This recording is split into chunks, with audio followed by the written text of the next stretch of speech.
नमस्कार, आप देख रहे हैं न्यूज 18 जम्मू कश्मीर लद्दाख हिमाचल और हरियाणा।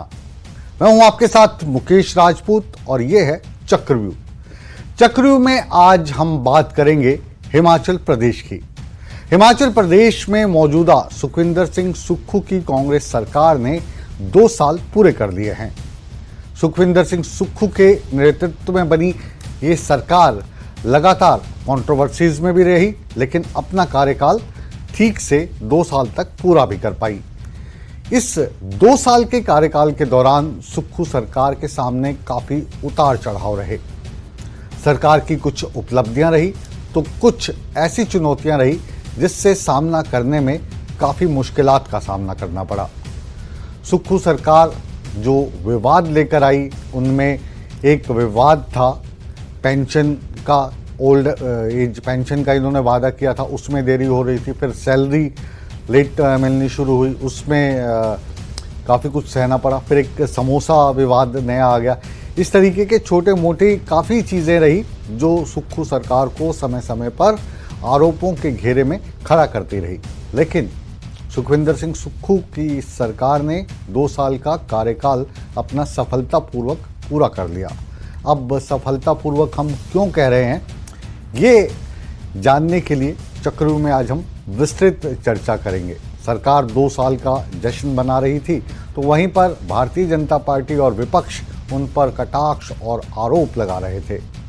आज हम ये जो 2 साल का कार्यकाल रहा, इसमें सुक्खू सरकार के सामने कौन सी चुनौतियाँ आई, कौन सी ऐसी चीज़ें थी जो उन्होंने कर दिखाई, आज उन्होंने क्या क्या अपनी उपलब्धियां गिनाई, और विपक्ष इन 2 साल को कौन से चश्मे से देखता है, ये जानते हैं हमारी इस खास रिपोर्ट में।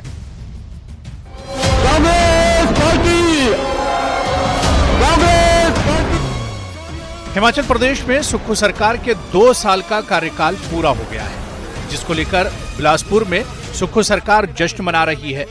जश्न समारोह में मुख्यमंत्री सुखविंदर सिंह सुक्खू ने 2 साल में हुए विकास और उपलब्धियां गिनवाई। सीएम सुक्खू ने कहा कि ये 2 साल उपलब्धियों से भरे रहे। सरकार ने 15 महीने में चुनाव के वक्त लोगों को दी गई 10 में से 5 गारंटियों को पूरा कर लिया है। वहीं बीजेपी ने प्रदेश सरकार के खिलाफ राज्यपाल शिव प्रताप शुक्ल को 116 पन्नों का ज्ञापन सौंपा है। इस ज्ञापन में बीजेपी ने सरकार पर भ्रष्टाचार सहित कई गंभीर आरोप लगाए। बीजेपी का कहना है कि कांग्रेस सरकार के 2 वर्ष का ये कार्यकाल प्रदेश के इतिहास में काले अध्याय के रूप में जाना जाएगा। ये 2 साल का कोई जश्न नहीं है, जस्ट ये एक समारोह है। जश्न तो उस दिन मनाया जाएगा जब 2027 में हिमाचल प्रदेश आत्मनिर्भर होगा, और आत्मनिर्भर की दिशा में हम आगे बढ़ रहे हैं। इतिहास की सबसे बड़ी आपदा का सामना हिमाचल प्रदेश की जनता ने किया। जो बच्चे अपनी मां को खो चुके, अपने पिता को खो चुके हैं, उन्हें भी देना है। और उन्हें हिमाचल प्रदेश ने हिंदुस्तान का पहला ऐसा कानून बनाया, उन्हें चिल्ड्रन ऑफ द स्टेट का दर्जा दिया। मुख्यमंत्री यहां से दिल्ली जाते हैं, राहुल गांधी जी को निमंत्रण देने के लिए उनने मना कर दिया, प्रियंका गांधी को निमंत्रण देने के लिए उनको मना कर दिया, और उसके अलावा खड़गे जी को बुलाने के लिए गए तो उन्हें मना कर दिया, क्योंकि पार्टी की शीर्ष नेतृत्व ने बड़ी साफ सोच के साथ अपनी बात स्पष्ट की कि हिमाचल प्रदेश में 2 साल के कार्यकाल में सुक्खू जी के नेतृत्व में जो सरकार चली है, इसमें कोई ऐसा काम नहीं है जिसके लिए जश्न मनाने के लिए हम दिल्ली से बिलासपुर पहुंचे। सुक्खू सरकार के 2 साल पूरे होने पर विपक्ष ने एक के बाद एक कई सवाल खड़े कर दिए, तो कहीं पर कटाक्ष किया गया।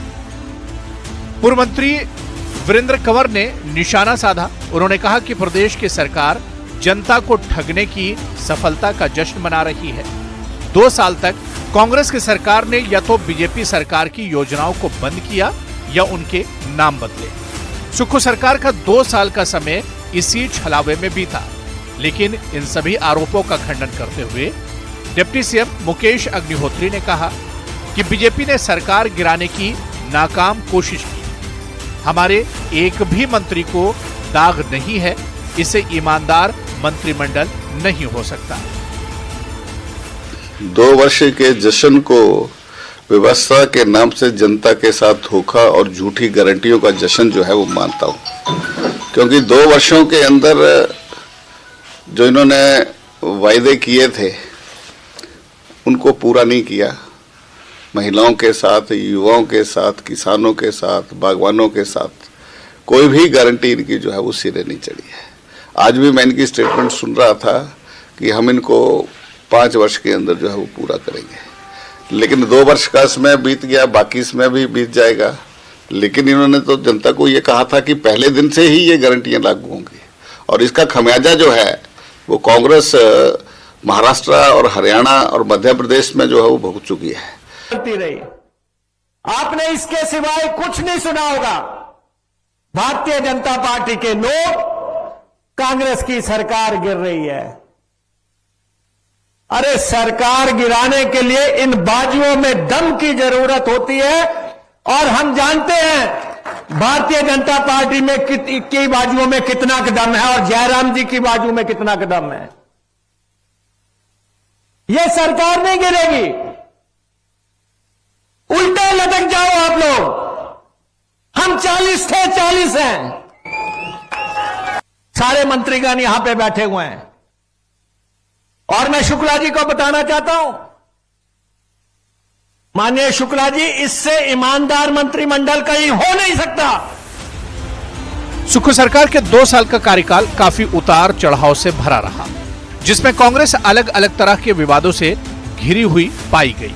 कभी समोसा विवाद, कुकर पर टिकट का विवाद, तो कभी टॉयलेट पर टैक्स, जिस पर विपक्ष ने जमकर कटाक्ष किया। बीजेपी का कहना है कि हिमाचल ऐसा पहला राज्य बना जिसने टॉयलेट पर टैक्स लगाया, बाद में उसको वापस ले लिया। बाद में समोसे पर जांच बिठाई गई, और अब कुकर को ले जाने पर टिकट लग रहा है। जहां सुक्खू सरकार ने महिलाओं को फ्री टिकट का वादा किया था, वहां इस तरीके से पैसे वसूले जा रहे हैं। खटाखट मॉडल का एक और परिचय ले लीजिए। हिमाचल प्रदेश जो दुनिया में पहला बना कांग्रेस की सरकार की वजह से, जो टॉयलेट पर टैक्स लगाता है। जी हां, टॉयलेट पर टैक्स लगाया गया, फिर उसको वापस लिया गया। समोसे की जांच करवाता है, अब वो प्रेशर कुकर पर टिकट काटेगा। महिलाओं को फ्री बस यात्रा का लॉलीपॉप देकर अब महिलाओं से कभी बैग के लिए, कभी खिलौने के लिए, कभी और कोई सामान के लिए, और अब प्रेशर कुकर पर टिकट कटेगा। विपक्ष के सवाल, विवाद और चुनौतियों के बीच सुक्खू सरकार ने अपने 2 साल के कार्यकाल को पूरा कर लिया है। जहां एक तरफ विपक्ष विकास का सवाल पूछता है, वहीं दूसरी तरफ सुक्खू सरकार अपनी उपलब्धियों की फहरिस्त दिखाकर जवाब दे रही है। राजेंद्र शर्मा के साथ ब्यूरो रिपोर्ट, न्यूज़ 18। तो चक्रव्यूह में इस वक्त हमारे साथ जुड़े हैं सुक्खू सरकार के कैबिनेट मंत्री राजेश धर्मानी जी। बहुत बहुत स्वागत है धर्मानी साहब आपका न्यूज़ 18 नेटवर्क में। ये चक्रव्यूह है, 2 साल धन्यवाद मुकेश जी। जो सरकार का चक्रव्यूह है इसको आप भेदते रहे हैं, और कई बार आपकी सरकार को, आपको, सुखविंदर सिंह सुक्खू को इस चक्रव्यूह के घेरे में लाने की कोशिश होती रही है।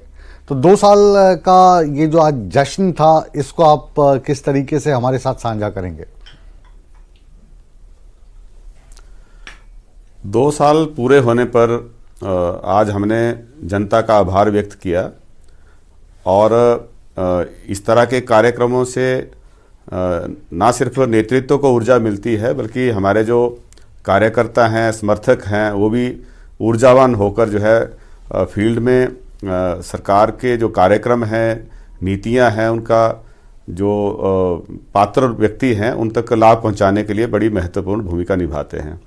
और जो विपक्ष कई तरीके से लोगों में भ्रांतियां फैलाई होती हैं, उनको दूर करने में भी इस तरह के कार्यक्रमों के माध्यम से जो है वो मौका मिलता है। और आज बहुत बड़ी ऐतिहासिक रैली बिलासपुर में हुई। आज दिन तक कभी भी इतना बड़ा जनसमूह, इतना बड़ा जन सैलाब बिलासपुर में लोगों ने नहीं देखा था, और अभूतपूर्व सफलता के साथ हमने आज इस 2 साल के कार्यकाल को के संबंध पूरा करने पे जो समारोह यहाँ पे मनाया, उसमें ना सिर्फ हमारी पार्टी के लोग खुश थे, बल्कि आम जनता बड़ी खुश थी। और व्यवस्था भी बहुत अच्छी तरीके से थी, किसी तरह से लोगों को कोई दिक्कत नहीं हुई। हमारा जो ट्रैफिक प्लान था, ये जो सिटिंग पूरा प्लान था, इसके वो बहुत व्यवस्थापक अच्छे तो तरीके से आप था। ही और थे ना, लोग ये सारा कुछ जो आप ही ने किया था। मुख्यमंत्री जी ने, उप मुख्यमंत्री जी ने, हमारे जो प्रभारी हैं आदरणीय जो हमारी अध्यक्षा हैं, उन्होंने जो भी मैसेज अपने भाषणों के माध्यम से दिया उसको लोगों ने पूरी तरह से सुना और उसको अप्रिशिएट किया। जी धर्मानी साहब, मैं कह रहा हूँ ये जो आयोजन हुआ, इसके आयोजक तो आप ही थे, आप ही की देखरेख में ये सब कुछ हो रहा था। तो आज की जो आप कहें कि ये जश्न कह दो, रैली कह लो, या 2 साल की सफलता कह दो, अभी सुखविंदर सिंह सुक्खू को मैं सुन रहा था, मुख्यमंत्री जी को, वो कह रहे थे कि जश्न अभी नहीं है, जश्न तो 2027 में होगा जब हिमाचल आत्मनिर्भर बन जाएगा। तो क्या प्लान है अगले 3 साल को लेकर कि आप के मुख्यमंत्री जो मंच से ये बात बोल रहे हैं कि 2027 तक हिमाचल आत्मनिर्भर बन जाएगा? इतना कर्जा है अभी, इतनी बेरोजगारी है, प्राकृतिक आपदा ने कई साल हमें पीछे भी पहुंचा दिया। तो क्या रोड मैप लेके चल रही है आपकी सरकार? देखिए मुकेश जी, हमारा जो हिमाचल प्रदेश है उसकी जो परिस्थितियां हैं उससे आप भी वाकिफ़ हैं, लेकिन जो मुख्यमंत्री जी ने टारगेट सेट किए हैं, हम बहुत बड़े लक्ष्य लेकर जो है आगे चल रहे हैं। और सबसे बड़ा लक्ष्य यही है कि हम जहां जो हमारी गारंटियां हैं उनको पूरा करें, और उनको पूरा करते हुए जो समाज के क्रम में जो अंतिम पंक्ति में अंतिम व्यक्ति है उस तक भी हमारी सरकार की ऐसी नीतियां बने, ऐसे कार्यक्रम बने ताकि उस तक भी सरकार का जो है वो असर दिखे, उसको भी लाभ मिल सके और हम उसके जीवन को भी खुशहाल बना सके। जहां वो उसको ऊपर उठाना सबसे बड़ी चुनौती है, वहीं पर जो हमारी कमिटेड लाइबिलिटीज हैं हम उनका भी निर्वहन कर रहे हैं, और साथ में हिमाचल को आत्मनिर्भर बनाना है, ये सबसे बड़ा लक्ष्य है हमारा। ये कोशिश है कि हम जो अनप्रोडक्टिव एक्सपेंडिचर हैं हम उनको कम करें और जो इकोनॉमिक एक्टिविटीज़ हैं उनको हम बढ़ावा दें। इसी सिलसिले में जहां हमने हिमाचल प्रदेश को एक tourism capital of the country बनाने की तरफ जो है प्रयास किए हैं, वहीं पे हिमाचल प्रदेश के अंदर भी बड़े प्रोजेक्ट्स जो हैं पर्यटन से संबंधित जो हैं वो शुरू किए हैं। जैसे कांगड़ा को आप जानते हैं कि सरकार बनते ही tourism capital of Himachal Pradesh जो है डिक्लेयर किया था, और सिर्फ वो कागजों में नहीं रहा, उसको जो है धरातल पर लाने के लिए जो कांगड़ा का एयरपोर्ट है उसकी एक्सपेंशन के लिए जो है हमने कदम उठाए हैं। अभी तक लगभग 250 करोड़ रुपए का हम लैंड एक्वायर करने के लिए पैसा जो लैंड ओनर्स हैं उसको दे चुके हैं, और बहुत जल्दी जो है लैंड एक्विजिशन का प्रोसेस पूरा होगा। हमारे पास बड़ा एयरपोर्ट होगा तो उससे जुड़ी हुई मल्टीपल एक्टिविटीज जो हैं वो उस एरिया में प्रमोट होंगी। हम एक बड़ा जू जो है वो कांगड़ा में बनखंडी में बना रहे हैं, उससे भी बहुत सारा हमारा जो पर्यटक है वो आकर्षित हो गए। बिलासपुर में हमने अभी वाटर टूरिज्म को बढ़ावा देने के लिए बहुत बड़े कदम उठाए हैं, और इससे रिलेटेड बहुत बड़ी एक्टिविटीज हैं जो और इनिशिएट होने वाली हैं। धर्मानी साहब, गोविंद सागर झील के साथ धर्मानी साहब, आप तो ये जो सारी बातें बोल रहे हैं ये वाकई ही काबिले तारीफ है जो आप ये सब कुछ कह रहे हैं। लेकिन अभी देखिए कुछ रोज पहले की बात है, या कहें कि कुछ सप्ताह पहले की बात है, हिमाचल क्योंकि टूरिज्म पर्यटन राज्य ही है, इसमें कोई शक नहीं है। आप कांगड़ा में अच्छा कर रहे हैं, एयरपोर्ट बड़ा कर रहे हैं, बधाई आपको। वहाँ पे जू बनाएंगे, चिड़ियाघर बनाएंगे, इसके लिए भी बधाई। लेकिन हिमाचल में अगर टूरिज्म के नाम पे जो प्रॉपर्टीज जानी जाती थी, 18 होटल को कोर्ट कहता है कि इनको बंद कर दो, आपको दोबारा कोर्ट में जाना पड़ा। अब एक तारीख मुकर्रर की गई है, उसको बंद करने के आदेश दिए क्योंकि वो होटल घाटे में जा रहे हैं। प्रॉपर्टी में कोई कमी नहीं है, लेकिन सर्विसेज नहीं मिलती, तो प्राइवेट जो छोटे छोटे होटल हैं वो अच्छे चलते हैं, और आपकी अच्छी खासी प्रॉपर्टीज कोर्ट कहता है बंद कर दो। दूसरा, हिमाचल प्रदेश का जो सबसे नगीना कहा जाए दिल्ली में, हिमाचल भवन की नीलामी के ऑर्डर निकाल दिए जाते हैं, वो भी एक दाग लगा। समोसा प्रकरण हो गया, एक छोटी सी चीज़ कितनी बड़ी बन गई। तो ये जो चीज़ें हैं ये गाहे वगाहे क्यों आ रही हैं? इनको आप कंट्रोल नहीं कर पा रहे हैं? नई सरकार है या एक्सपीरियंस की कमी है, क्या कहें? क्योंकि कांग्रेस भाजपा अल्टरनेटिवली आती हैं तो ऑफिसर भी वही हैं, चलाने वाले भी वही लोग हैं। देखिए मुकेश जी, सबसे आसान तरीका है राजनीति का कि जो पावरफुल लोग हैं उनको आप मैनेज करके चलो, आपको कोई दिक्कत नहीं आएगी। लेकिन उनकी मैनेजमेंट जो है वो जनता पे भारी पड़ती है, इसलिए कुछ फैसले जो हैं वो ऐसे लेने पड़ते हैं ताकि जनहित को हम सुप्रीम रख सकें। मैं उदाहरण के तौर पे कहना चाहूँगा, जैसे हमारी सरकार ने पिछले बार निर्णय लिया कि जो शराब के ठेके कई सालों से नीलाम नहीं हो रहे थे, हमने उसको खुली ऑक्शंस करा के जो है उसको नीलाम किया, और उससे 1 साल के अंदर हमें लगभग 500 करोड़ रुपए का अतिरिक्त राजस्व मिला। अब उससे स्वाभाविक है कुछ लोगों को नाराजगी होगी, है ना, लेकिन हमने जनहित को सुप्रीम रखना है और हम उसी को लेके आगे बढ़ रहे हैं।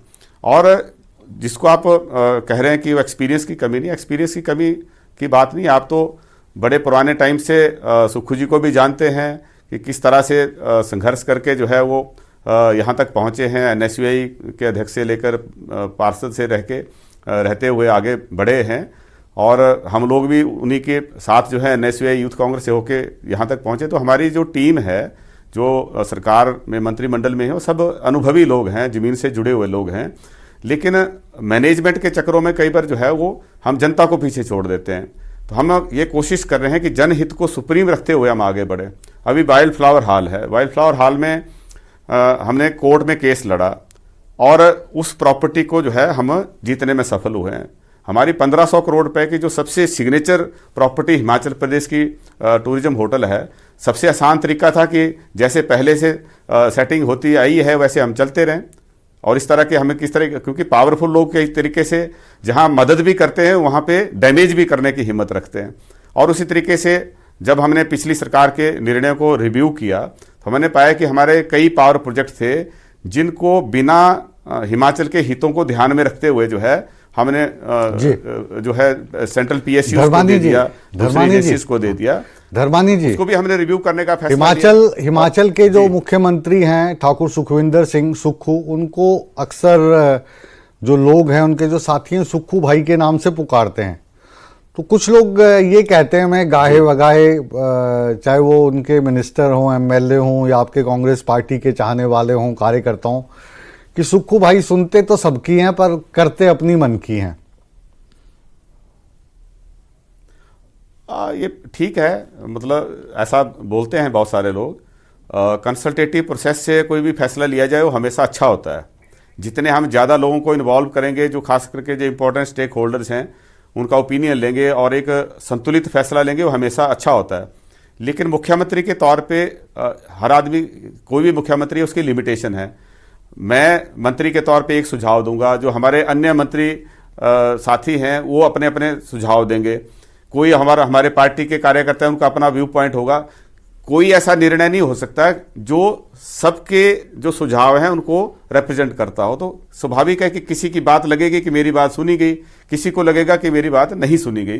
लेकिन कोशिश ये रहती है कि कंसल्टेटिव प्रोसेस से ही फैसला लिया जाए। और जहां कोई कमी इस फ्रंट पे रही है, आज तक जब लगता है किसी को कि उसमें कमी रही है, हमारे कई पुलिस को भी लगता है, तो उस प्रोसेस को जो है और बढ़ाने का प्रयास हो रहा है, ताकि हर फैसला जो खासकर इंपॉर्टेंट फैसला है वो म्यूचुअल डिस्कशन के बाद हम एक अंडरस्टैंडिंग पे पहुंचे और उसको निर्णय लेते हुए आगे बढ़ें, ताकि इस तरह की कोई कंट्रोवर्सी सामने ना आए। लेकिन हालांकि इसमें ये मैं स्पष्ट करना चाहूंगा कि कंसल्टेशन होती है, वेरियस स्टेक होल्डर्स के साथ होती है, आम कार्यकर्ताओं के साथ, आम जो जनमानस है उसके साथ भी होती है। धर्मानी साहब, आज का जो आयोजन है, जाहिर है कि ये राजेश धर्मानी जी ने आयोजित कराया, पूरी देखरेख की। तो आज ये जश्न के बाद आप भी बहुत अच्छे मूड में होंगे, लेकिन जाते जाते थोड़ा सा मूड मैं आपका खराब कर देता हूं, क्योंकि आपके बाद अब हमारे साथ ठाकुर बिक्रम सिंह जुड़ेंगे और वो आते ही कहेंगे, देखिए जी, ये जो इनका जश्न है, इसमें तो ना सोनिया गांधी आई, ना राहुल गांधी आया, ना प्रियंका गांधी आई, महज जो प्रभारी जी हैं राजीव शुक्ला जी, उन्हीं से काम चलाना पड़ा। तो क्या जवाब दूं मैं उनको? देखिए, अब हमारे साथी हैं विक्रम ठाकुर जी भी, लेकिन अब उनको यही दायित्व दिया है जनता ने कि आप 5 साल यही कोसते रहो, 2 साल कोसने में निकल गए, उसके बाद फिर चुनावों के समय देखेंगे। लेकिन आना चाहिए था ना, आज आए क्यों नहीं आप? मुझे तो बता दो, उनको छोड़ो। नहीं, लोकसभा का सेशन चला है और वैसे भी पिछले साल भी शुक्ला जी आए थे और इस साल भी शुक्ला जी जो हमारे प्रभारी हैं, सह प्रभारी हैं, वो यहाँ पे आए। हमारा ये अपना भी एक स्ट्रेटजी थी पार्टी की कि जब चौथा साल होगा, चौथे साल पूर्ण होने पर, 4 साल पूर्ण होने पर जो जश्न मनाया जाएगा उसमें फिर राहुल जी भी आएंगे और प्रियंका जी भी आएंगे। मतलब अगले साल भी लेकिन नहीं अभी आएंगे, अगर आप आ बता जाते रहे तो हो। बीजेपी वालों ने फिर ये बोलना था कि वो क्यों आए। अच्छा है जी। मतलब आप ये बता रहे हो कि अगले साल भी नहीं आएंगे, तो भारतीय रणनीति जनता के पार्टी तहत वाले ही- ज्यादा चिंता ना करें। राजनीतिक रणनीति के तहत ही जी। पार्टी ने ही निर्णय लिया था कि जब चौथा साल पूर्ण होगा और उस समय जो है वो हमारे जो बड़े नेता हैं, केंद्रीय नेता, हमारे जो राष्ट्रीय अध्यक्ष हैं राहुल गांधी जी हैं, प्रियंका जी, वो भी आएंगे। चलो एक आखिरी सवाल जाते जाते बता दो, क्या मतलब हमारी जो हिमाचल प्रदेश की आर्थिक स्थिति इतनी बिगड़ गई है कि HRTC की बस में अगर मैं कुकर लेके जाऊं तो कुकर की भी टिकट काट ले रहे हो आप? अब ये बड़ा अजीब सा लगता है कि कभी टॉयलेट टैक्स के नाम से हिमाचल को बदनाम करते हैं, कभी समोसा कांड के नाम से करते हैं, अब कुकर कांड कहाँ से आ गया, कुकर का है। लेकिन इस तरह की बात नहीं है। जो भी अगर आप गहराई पे जाएंगे तो उसके आप पाएंगे कि ये सिर्फ निराधार थे। ये सिर्फ जो हरियाणा और महाराष्ट्र में चुनाव थे, उन चुनावों को प्रभावित करने के लिए, कांग्रेस पार्टी को बदनाम करने के लिए ये सब कुछ जो है स्टंट रचा गया था। धरातल में इससे जुड़ी हुई कोई सच्चाई आपको देखने को नहीं मिलेगी, बल्कि सच्चाई के विपरीत है ये। जी, बहुत बहुत शुक्रिया धर्मानी साहब, आप न्यूज 18 नेटवर्क के साथ जुड़े और हमारे खट्टे मीठे सवाल धन्यवाद, धन्यवाद, आपने थैंक यू वेरी मच, जवाब दिया। बहुत बहुत शुक्रिया बहुत अच्छा लगा। और जश्न आप जारी रखिए। और अब भारतीय जनता पार्टी से हमारे साथ जुड़ रहे हैं विक्रम ठाकुर साहब।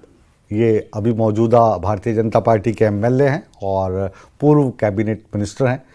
धर्मानी साहब, आज आप कहाँ पे हो इस वक्त और आप कहाँ जश्न मना रहे हो आज? ठाकुर साहब, हाँ, आप धर्मानी साहब से प्रश्न कर रहे हैं या मेरे से कर धर्मानी रहे हैं? साहब चले गए, अब धर्मानी साहब चले गए। मेरे वो आपने माफी चाहूंगा धर्मानी गलती से बोला मेरे ना कि- मुंह से, क्योंकि अभी आधे घंटे से उन्हीं से बात कर रहे थे तो वही कह के मैंने आपको हाँ जी, हाँ जी, हाँ जी। कह दिया। ठाकुर साहब, आपसे मुखातिब हूँ। किस किस बात का जश्न मनाएं, आप ही बताइए हमें। मैं सुन रहा था उनकी सारी बातें। अच्छा। बात तभी कोई निकलती है जब कोई बात होती है, ऐसे बात नहीं निकलती। जी। आपने बोला, आपने कहा कि ये जो प्रेशर कुकर के ऊपर जो है, जो कुकर के ऊपर आपने टिकट काट दी, तो काटी है तो तभी बोला गया ना। ये प्रेशर कुकर की जगह किसी ने सिलाई मशीन नहीं बोल दी, हाँ किसी ने कुछ और नहीं बोल दिया। अब ये इनकी बातें मैं सारी सुन रहा था। जी। टॉयलेट टैक्स का विषय जो आया है तो नोटिफिकेशन हुई है, उस नोटिफिकेशन की कॉपी आप लोगों के पास भी पहुंची होगी। HRTC की बसेस के अंदर इस प्रकार का डिसीजन लिया गया है तो कॉपी आपके पास भी आई होगी। जी। तो इसलिए ये बातें निराधार नहीं है, इन बातों में दम है। और इस कारण से हम पूरे हिंदुस्तान के अंदर ही नहीं, हम अंतर्राष्ट्रीय स्तर के ऊपर भी बदनाम हुए हैं कि कैसे लोग यहाँ पे रहते हैं और किस प्रकार के निर्णय, राजनीतिक निर्णय यहाँ पे होते हैं। जी। इसलिए ठाकुर साहब, आप जब जैसे वो कि- जुड़े थे धर्मानी साहब, तो जाहिर है कि जो आपके जहन में सवाल आ रहे होंगे, मैं उनसे पूछ रहा था। ये जो टॉयलेट टैक्स वाला मसला है, इस विषय को लेकर मुख्यमंत्री जी से भी हमारी बात हुई, उप मुख्यमंत्री जी से भी हमारी डायरेक्ट बात हुई, जैसे आपसे बातचीत हो रही है। तो उन्होंने कहा ये तो जो सारा कामकाज था, ये तो जब जयराम ठाकुर जी की सरकार थी तब उन्हीं के समय में हुआ था, और लेकिन तब उसका नाम टॉयलेट टैक्स नहीं था, आप सीवरेज टैक्स के नाम से वसूलते थे पैसे। अब आप झूठ बोलने में बड़े माहिर हैं हमारे मुख्यमंत्री। अभी महाराष्ट्र का चुनाव था तो आपने देखा होगा, वहां पे प्रेस कॉन्फ्रेंस में बोल रहे थे कि 18 साल से ऊपर की जो बच्चियां हैं, जो महिलाएं हैं, हम उनको 1500 रुपया दे रहे हैं। कितना प्यारा झूठ बोलते हैं, शरेआम झूठ बोलते हैं। अभी मैं कल हमीरपुर से गुजर रहा था तो बस स्टैंड के ऊपर लगाया हुआ है कि हमने 18 साल से ऊपर की सभी माताओं बहनों को 1500 रुपया दे दिया। अब इतना सफेद झूठ बोल रहे हैं। मैं जसवां प्रागपुर विधानसभा क्षेत्र से विधायक हूं चौथी बार। मुझे वहां से आप एक महिला का हाथ खड़ा करवा दो जिसको 1500 रुपए मिले हों।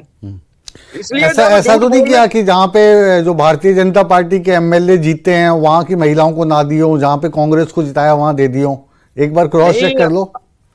अगर ऐसा भी किया होगा तो कुछ अच्छी बात थोड़ा है। जी जी। या अगर ऐसा भी किया है, वो तो वहां उस समय, जिस समय आपने वादा किया था कि हम 18 वर्ष से ऊपर वाले को 1500 रुपया देंगे माताओं और बहनों को, तो ये नहीं बोला गया था कि जहां भारतीय जनता पार्टी के MLA हैं वहां नहीं देंगे।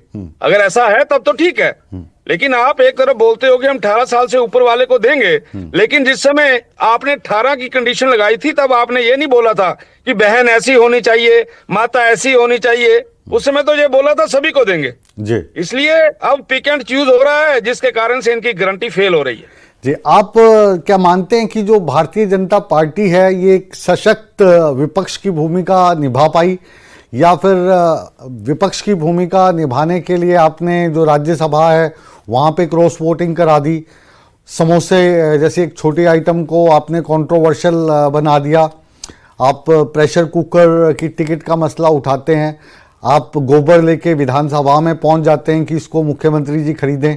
तो ये ध्यान भटकाने के लिए, अखबारों में छपने के लिए, टीवी पे आने के लिए ये सब कुछ कर रहे हैं, या वाकई एक सशक्त विपक्ष की भूमिका आप लोग निभा पा रहे हैं? मुकेश जी, अगर आप ये सारे विषयों पे बात कर रहे हैं, मुझे ये बताइए कि प्रदेश के अंदर इलीगल माइनिंग के हजारों केस बने हुए हैं, हत्याओं के केस बन रहे हैं, बलात्कारों के केस बन रहे हैं, उसके लिए पुलिस के पास टाइम नहीं है। मुख्यमंत्री का समोसा गुम हो गया, उसके लिए आप इन्वेस्टिगेशन कर रहे हो, कागजों के ऊपर कर रहे हो, कागजों में जवाब दे रहे हो, आप कागजों में उत्तर दे रहे हो कि इसमें सुक्खू जी का कोई लेना देना नहीं है, ये हमारा इंटरनल डिपार्टमेंट का मामला है। आप इसको कह रहे हैं कि ये हल्की बात है। तो आप जो मसले मुझे अभी बता रहे हैं कि यहाँ पे बलात्कार हो रहे हैं, यहाँ पे हत्या हो रही है, यहाँ पे गैर कानूनी ढंग से माइनिंग की जा रही है, इन मसलों पे तो मैंने अभी भारतीय जनता पार्टी के किसी मंत्री को या पूर्व मंत्री को प्रेस कॉन्फ्रेंस करते या मीडिया के सामने जाते या रोष प्रदर्शन करते देखा नहीं। मसले तो यही आ रहे हैं, कुकर का आ रहा है, टॉयलेट टैक्स का आ रहा है, समोसे का आ रहा है। यही मेरे को दुख है मुकेश जी। आप पिछले कल परसों 3 दिन से मेरी प्रेस कॉन्फ्रेंस हो रही है, मैं लगातार धरनों और प्रदर्शनों में हूं, और उन धरनों और प्रदर्शनों के अंदर इलीगल माइनिंग किस प्रकार से इस प्रदेश के अंदर हो रही है, इस प्रदेश के अंदर किस प्रकार से कानून व्यवस्था बिगड़ी है, मेरे ख्याल आपको कोई फीडबैक नहीं देता यहाँ पे। नहीं, आपकी प्रेस कॉन्फ्रेंस हमने लाइव दिखाई थी, आपकी प्रेस कॉन्फ्रेंस हमने लाइव दिखाई थी। तो उसमें समोसों का विषय थोड़ा आ रहा है इलीगल माइनिंग में। मैं ये कह रहा हूं कि जितना जल्दी ये जो समोसे का, टॉयलेट टैक्स का विषय पॉपुलर होता है, कुकर की टिकट का होता है, तो मुख्य विषय को आप ठीक से फिर रख नहीं पा रहे, पहुंचा नहीं पा रहे हो, जबकि भारतीय जनता पार्टी तो चीजों को पहुंचाने में एक्सपर्ट है, तो वो कमी तो कहीं ना कहीं है। पॉपुलर कौन कर रहा है? वो तो आप लोग कर रहे हैं। हम तो मुद्दे को एक बार बात होगी, उसके बाद तो टीवी के ऊपर चल रहा है सारे का सारा, नेशनल और इंटरनेशनल चैनल्स के ऊपर चल रहा है, हम तो कुछ नहीं कर रहे उसमें। चटकारे वाली खबरें हैं ना सर, चटकारे वाली खबरें हैं, उनकी लंबी आयु नहीं होती, लेकिन जो सीरियस मसले फिर ढंग से उठ नहीं रहे हैं, या हो सकता है कि मीडिया उठा ना रहो, इसमें भी मैं आपसे इत्तेफाक रखता हूं। पिछले 2 वर्षों के अंदर इलीगल माइनिंग के ऊपर जितना मैं विधानसभा के अंदर बोला हूं, कोई नहीं बोला, क्योंकि मेरे पास इंडस्ट्री डिपार्टमेंट था, तो मैं जानता था कि इलीगल माइनिंग के ऊपर क्या क्या हो रहा है, और मैंने उन विषयों को बड़े अच्छे तरीके से उठाया है। मैंने तो नाम लेके बोला है कि इनकी सरकार के अंदर चीफ पार्लियामेंट्री सेक्रेटरी हैं, जो जिनके विधानसभा क्षेत्र के अंदर इलीगल माइनिंग हो रही है, उनकी इलीगल माइनिंग को रोकने की अगर किसी ने कोशिश की तो उन्होंने वहां की एसपी को वहां पे लंबी छुट्टी पे भेज दिया। ये मैंने कहा है। ये जो अभी इनके बारे में बात बोल रहे थे, होटल्स के बारे में, इन होटल्स के विषय के ऊपर भी मैं लंबी चौड़ी बात की है कि अगर इस तरीके से अपनी प्रॉपर्टीज को घाटे में शो करेंगे आप, उसके बाद एक एफिडेविट। जी, ठाकुर साहब लगातार सफर कर रहे थे और आज अधिकतर जो हिमाचल के नेता है, जी तो इसलिए मुझे ऐसा लगता है कि ये जो सारी बातें हैं, इन सारी बातों को हमने अच्छे तरीके से रखा है। यही कारण है आज जो 2 वर्ष पूरे हो रहे हैं, पूरे हिमाचल प्रदेश का अगर आप जाके उसको देखेंगे, आम जनमानस के अंदर आज मातम छाया है। कोई भी आज जो है वो इसकी खुशी नहीं मना रहा। जी, चलिए ठाकुर साहब आपसे जुड़ेंगे आज, क्योंकि आप मुझे गाड़ी में ट्रेवल करते हुए दिखाई दे रहे हैं, तो थोड़ी सिग्नल की प्रॉब्लम आ रही है, आपका सिग्नल ब्रेक हो रहा है, बीच में आवाज ब्रेक हो रही है। लेकिन मैं आपको निमंत्रण देता हूं कि आप जब भी आप दिल्ली आए, हमारा बहुत ही खूबसूरत स्टूडियो है, वहां पे आइए, मिल बैठ के बहुत अच्छे से बात करेंगे और जो आपकी बातों को बहुत अच्छे तक जनता तक पहुंचाएंगे, जैसे पहुंचाते रहे। बहुत बहुत शुक्रिया आपका चक्रव्यूह में जुड़ने के लिए। तो आज चक्रव्यूह में जो 2 विशेष मेहमान हमारे साथ जुड़े, उसमें राजेश धर्मानी मौजूदा सरकार में कैबिनेट मिनिस्टर हैं और बिक्रम सिंह ठाकुर इंडस्ट्री मिनिस्टर रहे हैं, पिछली सरकार में कैबिनेट मिनिस्टर रहे हैं। तो अपने अपने ढंग से 2 साल को इन्होंने आपके सामने रखा। एक पैनल हमारे साथ है चक्रव्यूह में, उस पैनल से बातचीत करेंगे और जानेंगे जो विषय छूट गया है इन 2 साल में और क्या क्या हो सकता था, क्या क्या हुआ, क्या गलतियां रही, क्या उपलब्धियां रही। तो एक छोटा सा ब्रेक ले रहे हैं, ब्रेक के बाद वापस लौटते हैं।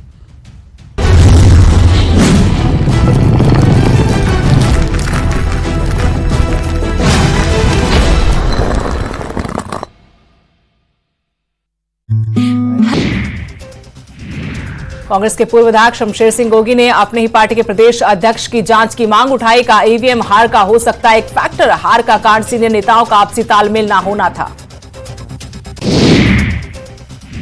कुरुक्षेत्र में अंतर्राष्ट्रीय गीता महोत्सव पर जरा विद्यापीठ में हुआ हास्य कवि सम्मेलन। हास्य कवि सम्मेलन में भ्रष्टाचार, राजनीति और मानवीय संवेदनाओं पर हुए कटाक्ष।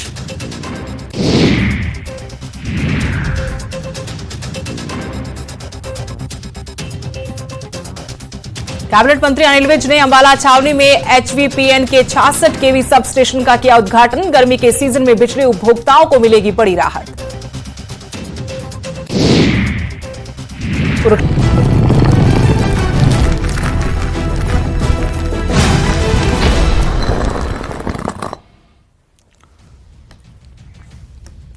ब्रेक के बाद चक्रव्यूह में आप सभी का एक बार फिर स्वागत है। और अब मौजूदा मंत्री और पूर्व मंत्री के बाद हम रुख करते हैं हमारे आज के वरिष्ठ पैनल का।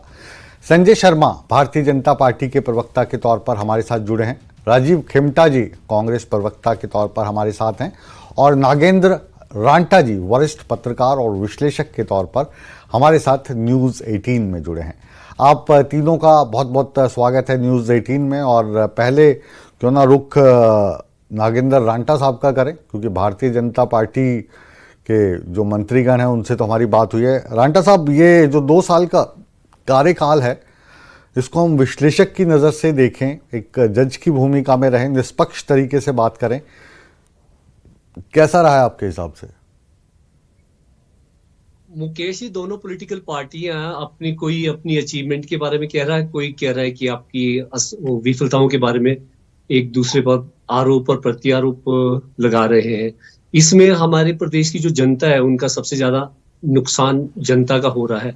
अगर हम दोनों पार्टियों को या जो विकास के कार्य अगर उसको हम गंभीरता से देखें तो पॉलिटिकल पार्टी में सबसे जो गहन या जिसको आप कह सकते हैं ऑब्जर्वेशन का जो मुद्दा है वो है ये पॉलिटिकल पार्टी दोनों पॉलिटिकल पार्टी के अंदर टग ऑफ वॉर चला हुआ, रस्सा कसी चली हुई है। कांग्रेस में भी अंदर रस्सा कसी है और बीजेपी में भी अंदर रस्सा कसी है। तो इस वजह से दोनों पॉलिटिकल पार्टी का जो राजनीतिक पार्टी का संगठन, सरकार और जो बीजेपी की जो स्टेट यूनिट है इसमें भी अंदर रस्सा कसी है और कांग्रेस में भी है। इस वजह से जो आपके प्रदेश के विकास के कार्य, अब जैसे हम फॉर एग्जाम्पल हम लेते हैं जो हिमाचल प्रदेश में जिसकी सबसे ज्यादा जरूरत है, बेरोजगारी यहाँ पे चरम पर है। हर पॉलिटिकल पार्टी जब विपक्ष में होती है तो बोलती है कि 13 लाख लोग बेरोजगार युवक हिमाचल प्रदेश में है। तो 13 लाख बेरोजगार युवकों के लिए अगर जिस गति से एम्प्लॉयमेंट या रोजगार का सृजन हो रहा है तो इसमें तो फिर कोई 25-30 साल लग जाएंगे और युवक की जिंदगी खत्म हो जाएगी। एक पीढ़ी 25 साल की मानते भारतवर्ष में, क्योंकि एज के मुताबिक अगर देखा जाए तो इसमें एक पीढ़ी खत्म हो जाएगी। वो बेचारे कोई लाइब्रेरी में जाता है पढ़ने, कोई अपने घर में जा रहा है, कोई इंस्टीट्यूशन एकेडमीज वगैरह ज्वाइन कर रहा है। अब अगर हम इसको बारीकी से देखें तो दोनों पॉलिटिकल पार्टी अगर विकास के लिए काम करे, सेंट्रल गवर्नमेंट की अपनी रोजगार सृजन होते हैं, क्योंकि केंद्रीय संस्थान भी हिमाचल प्रदेश में बैंकिंग है, जो आपके एनटीपीसी है, एनएचपीसी है, इस तरह के कई केंद्रीय संस्थान में इसमें भी जॉब हिमाचल प्रदेश के युवकों को मिलनी चाहिए और केंद्र सरकार को उसके लिए काम करना चाहिए, क्योंकि हिमाचल प्रदेश बॉर्डर राज्य है और बॉर्डर राज्य में आपको विशेष कैटेगरी वाला राज्य और विशेष कैटेगरी वाली हमारे को सुविधा हिमाचल प्रदेश के वासियों को। रांटा साहब, वापस आपके पास लौटता हूँ। इस वक्त मैं स्क्रीन पे देख पा रहा हूँ कि जो संजय शर्मा जी हैं इनके हाथ में एक बड़ा सा कप है, ये क्या पी रहे हैं इनसे भी मैं जानूंगा। और राजीव खिमटा जी जो हैं वो भी अपनी मूंछों को ताव दे रहे हैं, तो उनसे भी जानेंगे। पहले तो संजय जी आप बताओ कि क्या पी क्या रहे हो, उस कप में है क्या? धर्मशाला के अंदर आज ठंड का माहौल है तो कॉफी ही चल रही है मुकेश जी। अच्छा, मेरे को लगा कहीं आप भी आइए, आपका भी स्वागत है। आइस टी तो नहीं पी रहे हो? आइस टी तो नहीं पी रहे हो? जी नहीं जी बिल्कुल नहीं। ठीक है जी। तो ये जो 2 साल का कार्यकाल रहा, इस कार्यकाल को जाहिर है कि आप तो सराहेंगे नहीं, लेकिन ऐसा नहीं लगता कि जब सत्ता दी है जनता ने तो उसमें कुछ कमियां रहती हैं, कुछ उपलब्धियां रहती हैं, तो पॉजिटिव वे में लेना चाहिए?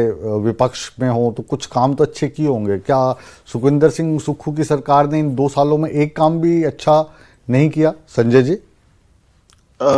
मुकेश जी, इस सारी बात का आकलन तो प्रदेश की जनता ने करना है और प्रदेश की जनता 2027 के चुनाव में जो है वो सरकार का आकलन करके उसका मूल्यांकन क्या करना है ये प्रदेश की जनता करेगी। लेकिन मुझे लगता है कि ठीक है, सरकार अगर उपलब्धियों के ऊपर जश्न मनाना चाहती है तो इनका स्वागत है, मनाए, लेकिन उपलब्धियों के नाम पे कुछ नजर तो आना चाहिए। आज गीता जयंती है, गीता का जो ज्ञान है श्री कृष्ण ने आज के दिन दिया था और पूरे भारत में मनाया जा रहा है। और आज प्रदेश के अंदर एक झूठ का जो है वो जश्न मनाया जा रहा था।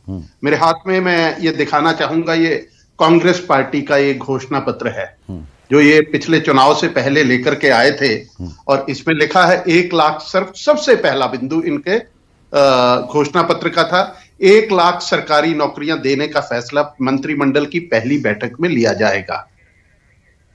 मुझे बता दें, पिछले कल मुख्यमंत्री का बयान छपा था कि हम अभी तक 30,000 या 32,000 लिखा था, उन्होंने खुद लिखा था। अमर उजाला के बीच में मैंने उनकी एक स्टेटमेंट पढ़ी थी कि 32,000 को रोजगार दे दिया है। आपने वायदा किया था हर साल 1 लाख देने का। 2 वर्ष बीत गए, आप जश्न मना रहे, आप मनाइए, कोई मनाही नहीं है, लेकिन जनता जश्न तब मनाएगी जब प्रदेश का नौजवान जश्न तब मनाएगा जब आप अपने घोषणा पत्र का पहला बिंदु पूरा करेंगे। दूसरा बिंदु था इनका 300 यूनिट फ्री देने का, 1500 रुपया प्रदेश की 22.5 लाख 23 लाख महिलाओं को देना था। बता दे कितनी महिलाओं को दिया है? नौजवान को ठग लिया जी। आपके पुराने साथी कांग्रेस प्रवक्ता मेरे साथ हैं, खिमटा जी आज संजय शर्मा जी इमोशनल हो रखे हैं। गीता जयंती है ना आज, तो आज के दिन गीता का ज्ञान प्राप्त हुआ था, और फिल्म वगैरह आप देखते होंगे, तो उसमें ना कोई भी जब आता है कटघरे में तो उससे बयान दिलवाने से पहले एक कसम खिलवाई जाती है कि गीता पे हाथ रख के कसम खाओ, जो कुछ कहूँगा, सच के अलावा कुछ नहीं कहूँगा। तो सच्ची बताइए, हम आपसे कसम तो नहीं खिलवा सकते, कि 3-4 चीज़ ऐसी बताइए जो संजय शर्मा को अभी तक पता नहीं है, जो सुक्खू सरकार कर चुकी है। देखिए, पहले तो संजय जी को, इनको बीजेपी के लोगों को खुद कसम खानी चाहिए गीता की, क्योंकि जब इन्होंने भी केंद्र में जब इनकी सरकार आई थी 10 साल पहले, तो इन्होंने भी कहा था कि हम 2 करोड़ जो हर साल जो है रोजगार देंगे युवाओं को। तो संजय जी से पूछिए कि कहा कितने रोजगार मिला आपने, कितने युवाओं को पिछले 10 साल में आपने रोजगार दिया। ये सारी चीजें हैं, लेकिन आज हमारी सरकार, ये नहीं है ना खिमटा भाई, ये बात नहीं है ना, अगर इन्होंने भी नहीं दिया जी, हमने भी नहीं दिया, ये तो बात नहीं होती। नहीं, मेरी पूरी बात सुने, क्योंकि अगर इन्होंने गीता की बात कही है तो वह गीता का जो वो हो इन पे भी लागू होता है। दूसरी बात, आज हम कह रहे हैं कि आज जिस तरह से जनता लोढ़ मैदान में वो आई है और जहां पर तिल रखने की जगह दी, तो अपने आप में वो एक एग्जाम्पल है कि किस तरह से लोग पूरे हिमाचल प्रदेश से जो इतनी कड़कड़ाती ठंड में भी पहुंचे हैं, तो समझ सकते हैं। दूसरी बात, इन्होंने कहा रोजगार को लेकर, रोजगार बिल्कुल जब हमारी सत्ता मिली है, हमारे मुख्यमंत्री ठाकुर सुखविंदर सिंह सुक्खू जी मुख्यमंत्री बने, उस वक्त खजाने की क्या हालत थी? शायद जयराम जी जिस तरह जानते हैं, संजय जी बताओ क्या हालत थी खजाने की, बताओ आंकड़े दो आप मुझे, मेरे पास भी आंकड़े। बिल्कुल तकरीबन 1-2 महीने का सिर्फ आपके पास राजस्थान, जिसमें कि आप तनख्वाहें दे सकते थे प्रदेश में, वो हाल था।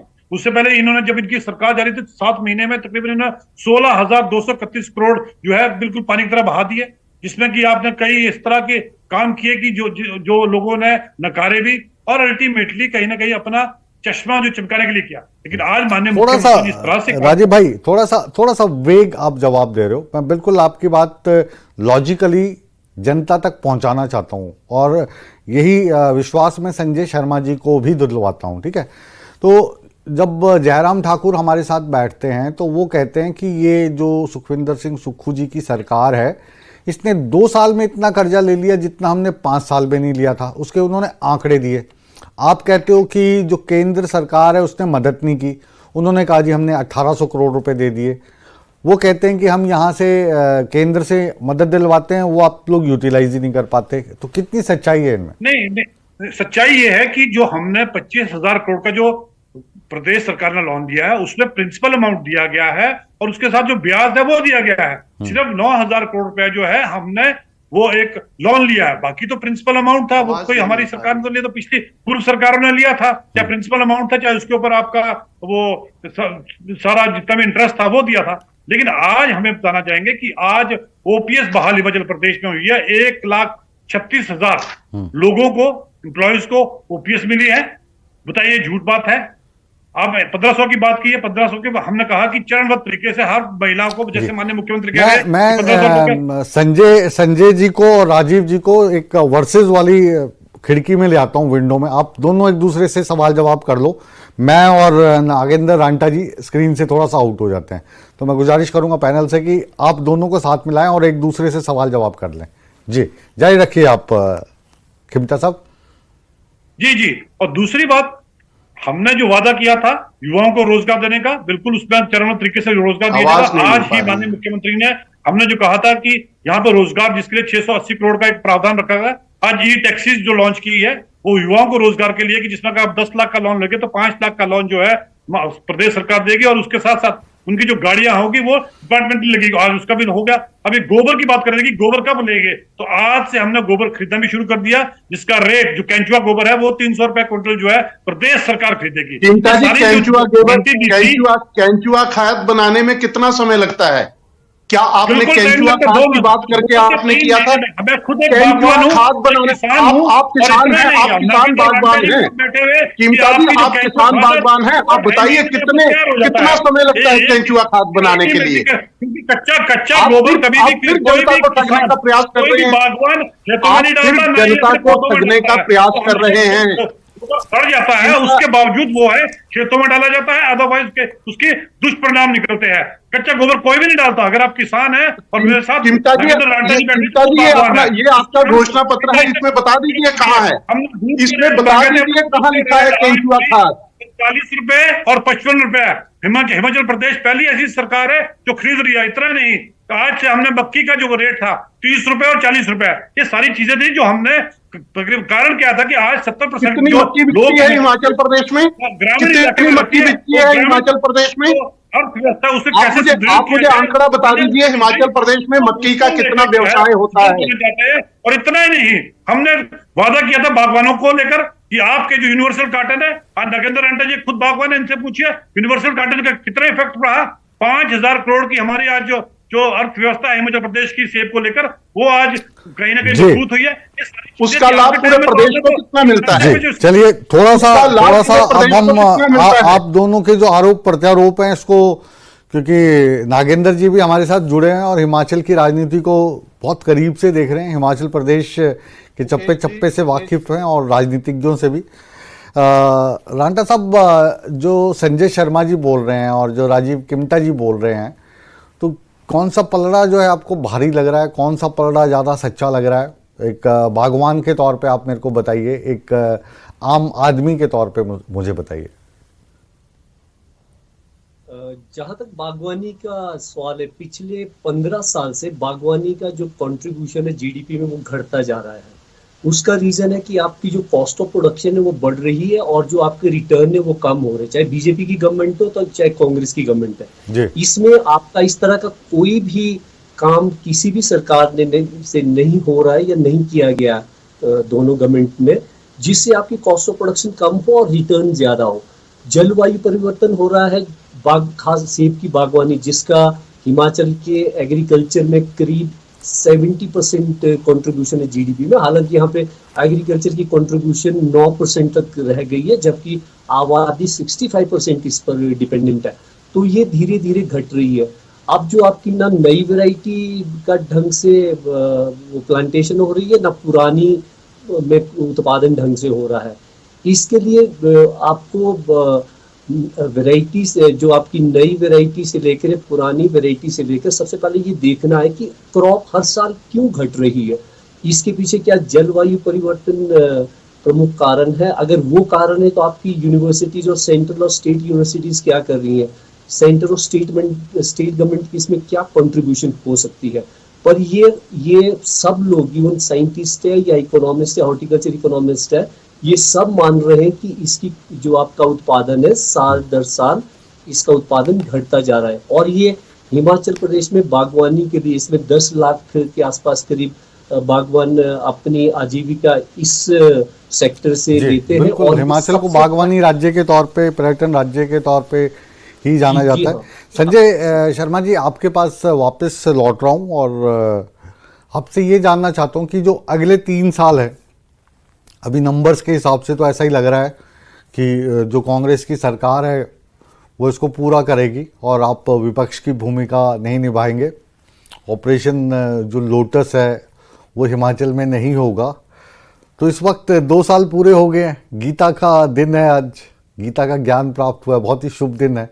तो एक अच्छे विपक्ष के तौर पे आप इनसे क्या अपेक्षा करते हो और क्या लक्ष्य आप चाहते हो कि जो सुखविंदर सिंह सुक्खू की सरकार है, कांग्रेस की सरकार है, वो हासिल करे 2027 में? अगर आप आते हैं, जैसा कि हिमाचल में प्रचलन है, 5 साल के बाद सत्ता बदलती है, तो कौन सा ऐसा रोड मैप आपको देके जाएं जिसको ये आगे बढ़ाएं?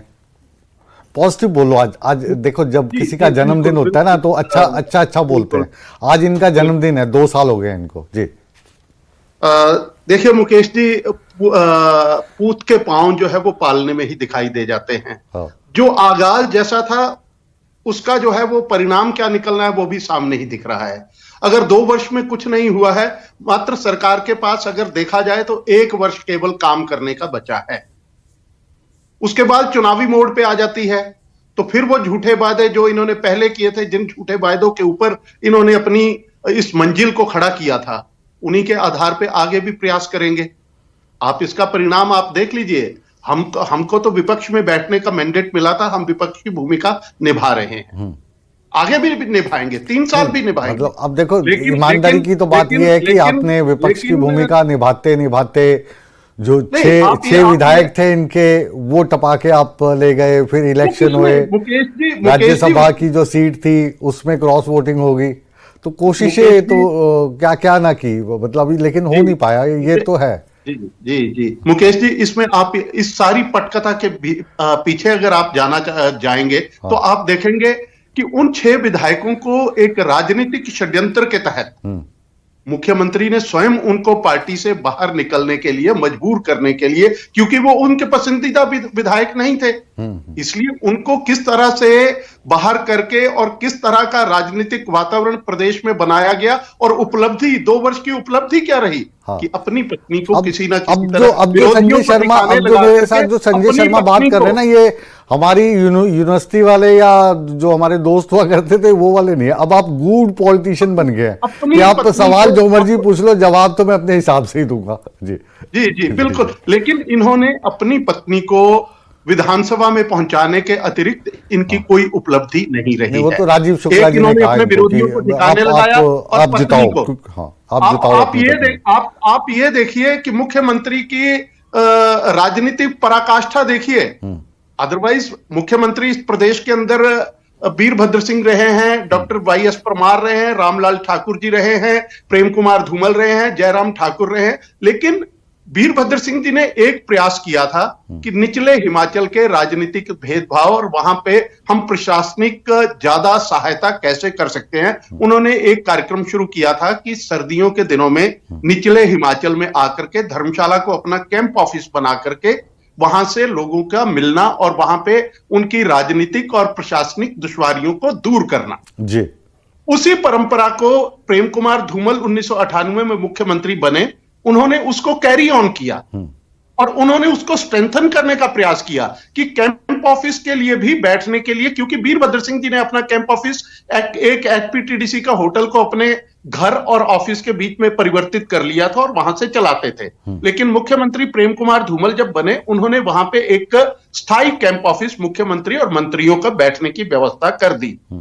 मतलब आप विधानसभा की बात कर रहे हो? विधानसभा की बात कर रहे हो? इन्होंने वो कैंप ऑफिस कहते थे, लेकिन मुख्यमंत्री ने देहरा में अपनी पत्नी के विधानसभा क्षेत्र में मुख्यमंत्री कार्यालय, और मुख्यमंत्री कार्यालय मुख्यमंत्री जाएंगे कहीं 2 महीने में एक बार जाएंगे, अगर चाहे तो रेस्ट हाउस में बैठ करके भी वो अपना जो कैंप ऑफिस आप बोल रहे हो जो धर्मशाला में विधानसभा बनी हुई है शीतकालीन, उसकी बात कर रहे हो या अलग है ये?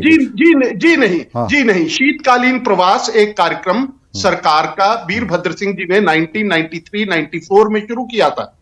उसको प्रेम कुमार धूमल जी ने भी उसको चलाया, वीरभद्र सिंह आए, उन्होंने भी उसको जारी रखा, यहां तक कि जयराम ठाकुर जब मुख्यमंत्री 2017 में बने उन्होंने भी, लेकिन इन्होंने आकर के उसको भी, उस व्यवस्था को भी तहस नहस कर दिया, जो कि इनके अपने राजनीतिक लोगों उससे फायदा मिलता है संजय जी? बिल्कुल, निश्चित तौर पे जो लोग, कहीं ऐसा तो नहीं कि अंग्रेजों की परंपरा को हम निभा रहे हों कि गर्मियों की राजधानी शिमला, सर्दियों की राजधानी कलकत्ता और विधानसभा बंद पड़ी रहती है, लाखों करोड़ों रुपए खर्च हो जाते हैं उसकी मेंटेनेंस के लिए? नहीं, निश्चित तौर पे जब विपिन सिंह परमार और राजीव बिंदल जी ये लोकसभा के अध्यक्ष के साथ मिले थे और इन्होंने कहा था कि यहाँ पे ये व्यवस्था विधानसभा की है, लेकिन इसका उपयोग पूरा वर्ष नहीं हो पाता है, इसलिए हम चाहते हैं सरकार की तरफ से, विधानसभा की तरफ से प्रस्ताव पारित करके भेजा गया कि यहाँ पे आप पूरा वर्ष कम से कम विधायकों के प्रशिक्षण का, पूरे देश के विधायकों का जो प्रशिक्षण होता है उनके प्रशिक्षण की एकेडमी जो बने, वो यहाँ पे इस भवन को हम देने के लिए तैयार हैं। समय कम है संजय भाई, आपसे और भी लंबी बात करते, एक बार फिर से रुख कीमता जी का कर रहे हैं। कीमता जी, 2 साल का समय पूरा हुआ है, आपके पास 1 मिनट का वक्त है, अंतिम ये दौर चल रहा है, तो अपनी 2-3 उपलब्धियां जल्दी से गिनवा दीजिए, आज हम आपको बिना रोके मौका देते हैं। नहीं, बिल्कुल, जैसे संजय जी ने कहा कि जो धर्मशाला का है, बिल्कुल अभी सेशन है, 18 से 21 तक का सेशन है, उसके बाद माननीय मुख्यमंत्री जनवरी से वहां पे धर्मशाला में ही कैंप करने जा रहे हैं। इससे पहले प्रदेश के मुख्यमंत्री सुखविंदर सिंह जी ने, मुझे लगता है कि हिमाचल प्रदेश का कोई इलाका नहीं है, चाहे अपर इलाका हो चाहे लोअर इलाका हो, जहां पे विजिट ना किया हो। शायद जयराम जी तो पिछले 5 साल में मुझे लगता है कि मंडी का इलाका से सवार कहीं बाहर गए नहीं है, लेकिन माननीय मुख्यमंत्री सुखविंदर सिंह जी ने पूरा लाहौल स्पीति, चंबा, बांगी, भरमौर से लेकर धर्मशाला तक बिल्कुल, और जनवरी में धर्मशाला का बिल्कुल कैंप कर रहे, 15-20 दिन के लिए वहीं कैंप कर रहे हैं, एटलीस्ट जो वहां की समस्या वहीं पे खत्म हो जाए। रही बात उपलब्धि की, उपलब्धि बिल्कुल है, मैंने बताया, जैसे कहा आपको, ओपीएस हमने बहाल कर दी है, ई टैक्सी की आज योजना शुरू कर दी है, युवाओं को रोजगार को लेकर 1500 की गारंटी हमने शुरू कर दी, और दूध जो है, पहला हिमाचल प्रदेश, मुकेश भाई, पहला ऐसा राज्य है जिसने 4555 रुपया दिया, और साथ ही साथ क्योंकि ग्रामीण इलाका में 70% जो लोग हैं वो ग्रामीण इलाके में रहते हैं, उसको लेकर भी है आज मक्की का जी अब रुक कर रहे हैं, रांटा जी का रुक कर रहे हैं, समय कम है, माफी चाहूंगा कीमता जी आपसे भी। नागेंद्र, रांटा जी, एक तो आपको कॉम्प्लीमेंट देने का मन कर रहा है, टीवी पे बिल्कुल आप ऐसे लग रहे हो जैसे हमने हॉलीवुड से किसी अंग्रेज को बिठा रखा है। Thank you, so nice of you जी। आखिरी कमेंट आपका, सम अप आप कैसे करेंगे? मुकेश जी, मेरा कमेंट तो ये कि दोनों पॉलिटिकल पार्टी को हिमाचल प्रदेश के लोगों के हितों के लिए और विकास के लिए काम करना चाहिए। जैसे अभी हमारे पास है भाखड़ा ब्यास मैनेजमेंट बोर्ड है, उनका हमारे हिमाचल प्रदेश को उन्होंने जो ड्यू है पैसे 4100 करोड़ 4100 करोड़ देने हैं पंजाब गवर्नमेंट ने। तो यहाँ पे बीजेपी और कांग्रेस को इकट्ठा होकर सेंटर गवर्नमेंट पर प्रेशर डालना चाहिए, पंजाब गवर्नमेंट पे प्रेशर डालना चाहिए कि हमारा जो ड्यू है, छोटे राज्य के साथ बड़ा राज्य का अन्याय कर रहा है, ये मिलना चाहिए। शानर प्रोजेक्ट हमारे हिस्से में मिले क्योंकि वो लीज खत्म होगी, इससे भी प्रदेश का रेवेन्यू जनरेशन होगा। एक दूसरे के साथ लड़ाई करने के बजाय या आरोप प्रत्यारोप लगाने के बजाय इकट्ठा क्रॉस पर्पस काम ना करके इकट्ठा काम करो। और हमारा सबसे बड़ी जो बहुत अच्छा, और इसी पॉजिटिव नोट के साथ रांटा जी, खिमटा जी और शर्मा जी, आप तीनों का मैं तहे दिल से शुक्रिया अदा करता हूं। बहुत बहुत शुक्रिया, आप न्यूज़ 18 के साथ जुड़े, आप चक्रव्यूह में जुड़े और हमारे खट्टे मीठे सवालात का आपने बहुत बेबाकी से जवाब दिया। आप तीनों का बहुत बहुत शुक्रिया और तमाम दर्शक जो इस वक्त चक्रव्यूह को देख रहे थे उनसे एक ही गुजारिश है कि आप कहीं मत जाइए, रिमोट को बिल्कुल हाथ मत लगाइए, क्योंकि चक्रव्यूह के बाद भी न्यूज़ 18 जम्मू कश्मीर, लद्दाख, हिमाचल और हरियाणा पर खबरों का सिलसिला हमेशा की तरह बदस्तूर जारी है। बने रहे हमारे साथ।